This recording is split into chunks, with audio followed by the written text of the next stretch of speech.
Welcome to our channel. If you need to factory reset your Garmin watch to resolve issues or prepare it for a new owner, follow these step-by-step instructions. Step 1. Before resetting, sync your watch with the Garmin Connect app one last time to back up your data. Step 2. From the watch face, press and hold the menu button or swipe down to access the control menu. Step 3. Navigate to and select Settings or the Settings icon on your watch. Step 4.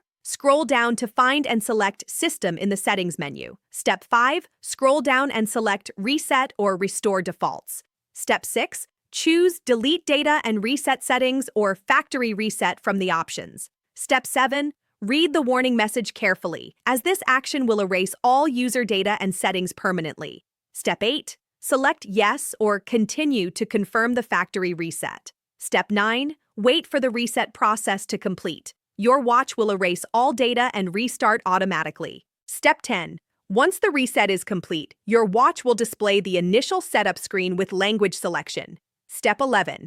If you're selling or giving away the watch, also remove it from your Garmin Connect account by going to the app, selecting the device, and choosing Remove Device. Step 12. If you're keeping the watch, you can now set it up again by pairing it with the Garmin Connect app following the standard setup process. Don't forget to like this video and subscribe to our channel.